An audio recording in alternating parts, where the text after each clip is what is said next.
आज के जीवन में प्रेम एक खेल हो गया। प्यार एक केवल मनोरंजन का साधन हो गया।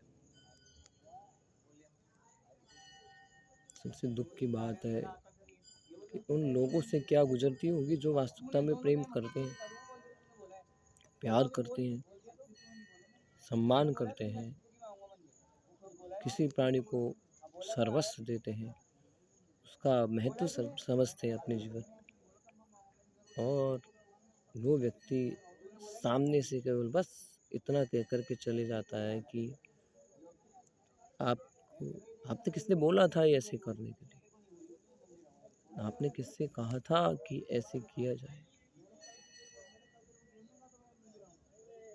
क्या मैंने आपसे मांगा था, क्या मैंने आपसे बोला था। बस इतना कह करके अपने रास्ते चल जाते हैं। कोई प्राणी चले तो जाता है, लेकिन आपको पता है क्या दे के जाता है और क्या लेके जाता है। बहुत सारी ऐसी चीजें दे के जाता है जो व्यक्ति समेटते सिमटते सिमटते पूरे जीवन उसको बीत जाता है।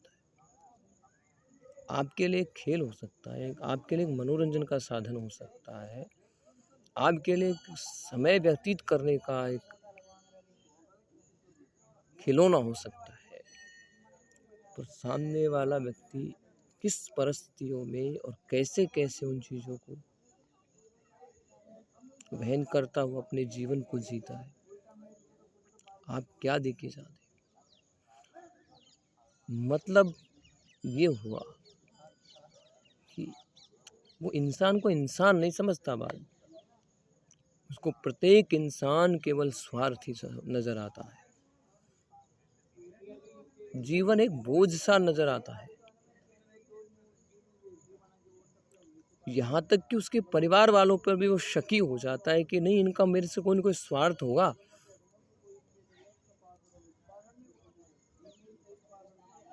और जैसे कोई पात्र रखे हुए उनको लेके जाता है, ऐसे हो जाता है। उसके जीवन में बहुत खालीपन छोड़ के जाता है, बहुत अकेलापन छोड़ के जाता है, जिसको पता नहीं कितने दिन उसको भरने में लगते। आजीवन आपकी प्रतिकृति, आपके द्वारा किए हुए कृत्य अच्छे या बुरे, उनके बिल्कुल अमिट छाप की तरह उनके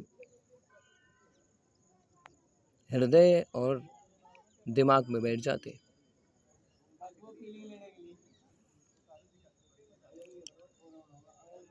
पता नहीं वो कैसे कैसे संघर्ष करते होंगे, चाहे वो महिला हो, चाहे पुरुष हो, चाहे कोई और अन्य बेजुबान प्राणी हो।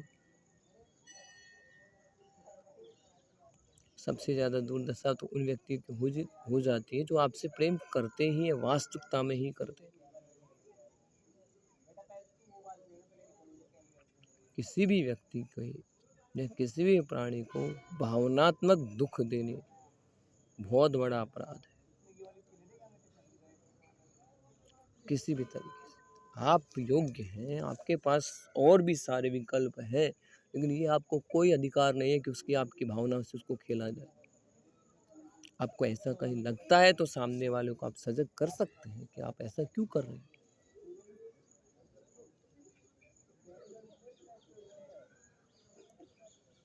लेकिन आप उसमें संयोगी हैं, आप उसमें सम्मिलित हैं, और आप तो ये बहुत आपको लगता है कि नहीं, मैंने केवल संसाधन मेरा है, एक मनोरंजन का ही साधन हो सकता है, कुछ समय मुझे इसके साथ गुजारना है। नहीं, वो हो सकता है, लेकिन ये लौट कर आपके पास निश्चित कहीं न कहीं जीवन में आए।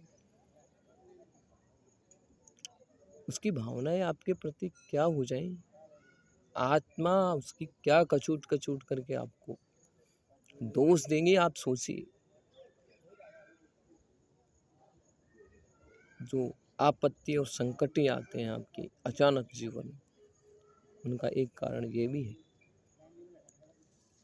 पता नहीं हम कितने प्राणियों को इस तरीके से हम कर देते हैं। कभी आपने मुख पर अपने आप को क्षमा शब्द नहीं हो आपने लिया हो, कभी आपने धन्यवाद वाला शब्द आपको बोलने में शर्म आ रही हो, क्षमा मांगते हुए आपके सम्मान को ठेस जैसा लगता होगा कि नहीं मैंने इसको बोल दिया या कर दिया तो बस बोल दिया तो बोल दिया, कर दिया तो मैंने कर दिया। पता नहीं आपके कौन से शब्द से उस सामने वाले प्राणियों को अंदर से झंझोड़ सकता है। शब्द कोई ऐसे नहीं है, शब्द प्रभाव डालते हैं, हृदय में उसका घर होता है। तो हमें बहुत संवेदनशील प्राणियों के प्रति संवेदनशील होना चाहिए, उन्हें सबके बराबर नहीं समझना चाहिए। प्रकृति ने सबको कुछ न कुछ अलग बनाया है, किसी को शारीरिक रूप से अलग बनाया है, किसी को मानसिक रूप से अलग बनाया है, किसी को शारीरिक और मानसिक रूप से अलग बनाया है, तो किसी को परिवेश के द्वारा अलग बनाया है, किसी को परिस्थिति के अनुसार अलग बनाया है। तो हमें उन प्राणियों के प्रति भी ऐसे ही व्यवहार करना चाहिए, ना कि ये नहीं ये तो सब चलता है, नहीं होता। मैं मेरे लिए अगर बात करूं तो नहीं, मैं बहुत जगह मेरा नहीं बन पाता, क्योंकि लोग सामान्यतः होते हैं। पहले व्यक्ति को प्राणी में जाते हैं लोग इस प्रकार से दुर्व्यवहार से बात करते हैं, जो कि अनुचित है। मैं ये सिखाता हूँ, बच्चों को भी बोलता हूँ, या मैं ऐसे भी बोलता हूँ कि हमारे शिष्टाचार की भावनाएं हमारे भारतीय प्रवेश में रखी गई, शिष्टाचार की आदतें हमारे भारतीय प्रवेश में रखी गई कि किसी भी अनजान व्यक्ति से उन्हें शिष्टाचार से बात की जाए, और उसके बाद फिर उनसे पता लगता है बात शब्द और उनके हाव भाव से हमें पता लगता है कि उस व्यक्ति का सम्मान करना चाहिए या नहीं करना चाहिए। लेकिन हमारे द्वारा पहले ही उसकी प्रतिकार नहीं करना चाहिए, चाहे किसी भी अवस्था में। छोटे से उदाहरण से देखें, हमारी माता जी तो सबको तू नाम से पुकारा करते थे, लेकिन ऐसे परिवेश में थे, क्योंकि ग्रामीण प्रवेश से थे, सब लोग ऐसे ही मिलते थे, तो ऐसे था। लेकिन आज जो छोटे से भी बच्चे को, या मैं हूँ, छोटे से भी अगर मान लीजिए 3 दिन का बच्चा है और किसी अनजान व्यक्ति का है, तो वो उसे तू लेकर के बात नहीं करते हम लोग, हम उसे बड़ा सम्मान से ही बात करते हैं। और जहाँ तक भी वो 3-4 बार भी अगर बोल रहा है, कर रहा है, तो फिर भी हम उसे उसी भांति से आप बोल करके सम्मानित भाव से और एक मर्यादित भाषा से हम पेश आते हैं। और यदि हमें लगता है कि अब मजाक बनाया जा रहा है या ऐसे लगता है, तो फिर उसको प्रत्यक्ष या अप्रत्यक्ष भाषा के द्वारा उनको सजग किया जाता है, सतर्क किया जाता है कि नहीं, हम इस योग्य नहीं हैं। तो इसी प्रकार से आज सबसे बड़ी बात, सबसे दुख की बात यह है कि लोग प्रेम करना ही छोड़ रहे हैं। ये किसी जो कि बहुत गलत। कारण क्या है कि सब लोग बस सामान्य मान रहे, यानी कि व्यवस्था यहाँ तक पहुँच चुकी है कि एक पति और पत्नी ये दोनों भी आपस में प्रेम करने में हिचकिचाते हैं। कारण ये होता है कि पता नहीं कहाँ और किस जगह हमारा साथ छूट जाता है, जबकि ये एक ऐसा संबंध होता है, माँ पुत्र का भी एक ऐसा संबंध होता है, भाई और बहन का भी एक ऐसा संबंध होता है, जो अनेक चीज़ें हमारे अंदर रहती है, उनका हम उनके सामने रखते हैं। हम किसी परिस्थिति में अगर होते हैं, किसी समस्या में हम होते हैं, तो वो हमें उनको बताते हैं, तो कुछ विकल्पों का सुझाव वो हमें देते हैं। यदि नहीं भी होती हैं तो हमारी भावनाएं प्रसारित होती हैं, हमारे जो हृदय है वो थोड़ा हल्का होता है। लेकिन जब ऐसी व्यवस्था होती है, तो आदमी, प्राणी अपने व्यक्तियों जो अच्छे संबंध होते हैं उन पे भी शक की दृष्टि देखता है, और पता नहीं वो कब उसका जीवन में कब उनसे छुटकारा पा जाए और या ना भी पाए। तो बेहतर ये है कि किसी को भी भावनात्मक रूप से आप प्रताड़ित करने का नहीं सोचें। ये कहते हैं ना, श्राप और आशीर्वाद पहले होते थे, अब नहीं होते, नहीं वास्तविकता में अब होते हैं, अब भी होते हैं। एक मैं उदाहरण के तौर पे मैं स्वयं बीती बता रहा हूँ कि शिवरात्रि पर, हालांकि मैं प्रयास करता हूँ कि किसी की दुर्भावनाएं नहीं रखूँ, लेकिन कई बार लोग ऐसा प्रताड़ित कर देते हैं जिसकी वजह से हृदय से वो चीज़ें उठती ही हैं, कोई भी प्राणी हो। तो मैं एक उदाहरण के तौर पे बता रहा हूँ, ये मेरा व्यक्तिगत अनुभव है। एक यहाँ सह नाम बताऊँगा, उसमें कोई दिक्कत नहीं। एक लालसोट के पास में नांगल प्यारीवास गांव पड़ता है, तो मैं वहाँ शिवरात्रि, प्रति शिवरात्रि को हमारे यहाँ पे निमंत्रण होता है और वहाँ पे पूजा की जाती है। सारे पूरे रात्रि भर 4 प्रहर उनकी पूजा होती है। वहाँ से नियत होता है कि आपको इतना मिलेगा, पहले से हम नियत कर लेते हैं कि आपको इतना दक्षिणा आपको ये मिलेगी। अब हुआ क्या कि अब की बात जो गई, तो पहले से जो नियत तो था ही, हमने पूजा संपन्न की और पूजा संपन्न करने पर हमारे जो चढ़ावे में है वो अधिक से अधिक लोगों ने उसमें जो दिया हमारे पास आ गए। इसमें किसी प्रकार की कोई तय नहीं थी या कुछ नहीं था, और वो हमारा ही हिस्सा होता है।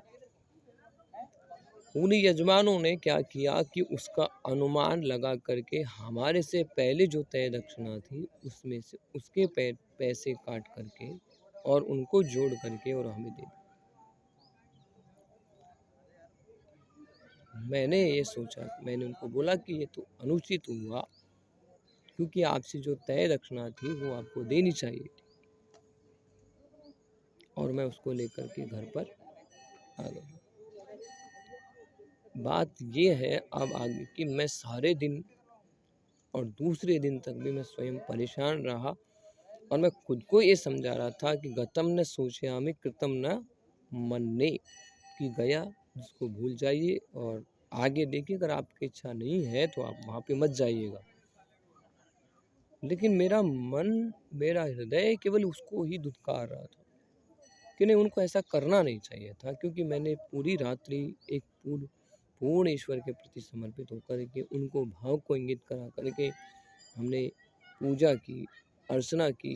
रात्रि में हम सर्द में भी आए और इतने भाव मनोभाव से हमने सारा काम अनुष्ठान निवृत्त किया, और उन्होंने ऐसा किया।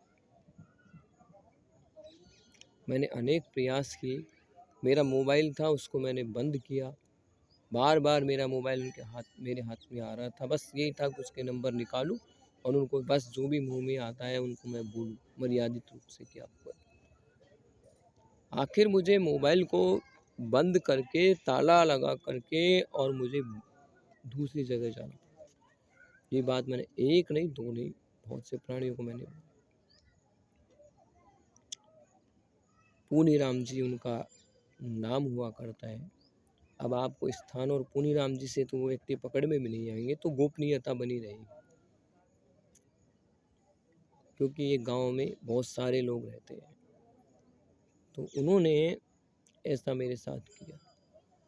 मेरी आत्मा को इतना दुख हुआ, मैं नहीं चाह रहा था, लेकिन फिर भी अब उसका क्या परिणाम होगा ये तो मुझे भी पता नहीं, ना उनको पता है, ये प्रकृति निश्चित करे। तो मैं उस बात को कहना चाह रहा हूँ कि वास्तविकता में व्यक्ति या प्राणी कि हम इतना दुख दे देते हैं या उनका हम कुछ हड़प ले लेते हैं, तो वो लौट करके कुछ नहीं कर पाते वो, लेकिन वो लौट करके हमारे पास पुनः आता है। इसे ही श्राप और आशीर्वाद कैसे, कि किसी प्यासे व्यक्तियों को आपने पानी पिला दिया जहाँ आसपास कोई उम्मीद नहीं, तो उसके हृदय से जो निकलने वाली जो आपके आशीर्वादात्मक भावनाएं, वो आपको कहीं न कहीं फलदायी हो। लेकिन जो आप पहले से ही पी करके बैठा है, उसको आप ज़बरदस्ती पिला रहे हैं, उसके लिए कोई योग्यता नहीं। तो मेरा यही है कि आप किसी के साथ भावनाओं से नहीं खेलना चाहिए। भावनाओं से किसी प्रकार से आप नहीं, बिना सहमति के सामने किसी को कष्ट देना नहीं चाहिए। बेहतर है अच्छा जीवन जिए और जीवन जीने दें।